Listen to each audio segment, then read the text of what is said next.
In 1929, inside the dusty archives of Istanbul's Topkapi Palace, historians uncovered something that would ignite one of the most enduring mysteries in cartographic history. A fragment of a world map, drawn in 1513 by an Ottoman admiral named Piri Reis. At first glance, it looks like an early map of the Atlantic world, parts of Europe, Africa, and South America. But then came the shocking claim. Some believe the southern edge of the map didn't show South America at all. They claimed it showed Antarctica. 300 years before Antarctica was officially discovered. And even more astonishing, Antarctica without ice. So the question is obvious. How could a 16th century map possibly show a frozen continent no one was supposed to know existed? Behind every moment lies a scientific wonder. I'm Kale, and welcome to SciCurios, where curiosity meets science.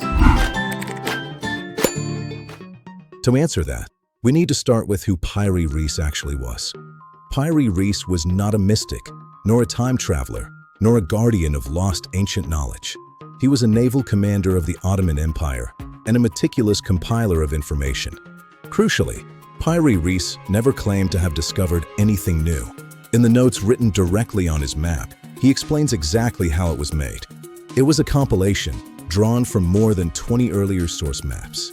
These included Arabic charts, Mediterranean portolan maps, and newly captured Portuguese maps of the New World. Some of those sources, he says, even traced back to maps from the time of Alexander the Great. That detail alone would later fuel speculation.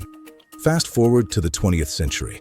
When the map fragment was studied more closely, some researchers noticed that the southern coastline didn't perfectly match South America as we know it today. Instead, it curved sharply eastward. In the 1950s and 60s, this discrepancy became the foundation for an extraordinary claim that this coastline was actually Antarctica, mapped thousands of years ago, during a period when it was supposedly ice-free. The idea was popularized in books and documentaries, often linked to lost civilizations, advanced ancient knowledge, or even Atlantis. But there's a problem. Several, actually. First, Antarctica has not been ice-free in human history. Modern geology, ice core analysis, and satellite data all agree on this point. Antarctica has been covered by massive ice sheets for millions of years, long before humans ever existed. There is no known window in which ancient sailors could have surveyed its coastline. Second, cartography in the 1500s came with serious limitations. Map projections were inconsistent. Longitude could not be measured accurately at sea. Coastlines were often stretched, rotated, or compressed to fit known reference points. When modern cartographers digitally reproject the Piri Reis map using period-accurate techniques, something revealing happens. The Antarctica coastline aligns remarkably well with the eastern coast of South America, especially Brazil, just distorted. This distortion is exactly what you'd expect when combining multiple incomplete maps, each using different scales and orientations. Third, there's the issue of selective interpretation. Human brains are extremely good at finding patterns, even when they aren't really there. When you already expect to see Antarctica, you start ignoring mismatches and focusing only on similarities. But when historians analyze the full coastline, including river placements, mountain drawings, and annotations, the features match South America, not Antarctica.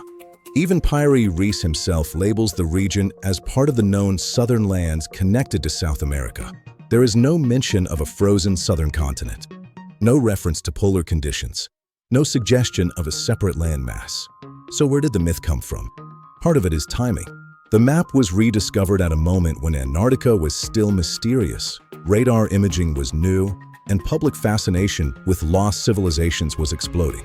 A single speculative interpretation was repeated, exaggerated, and slowly transformed into evidence. But here's the important part.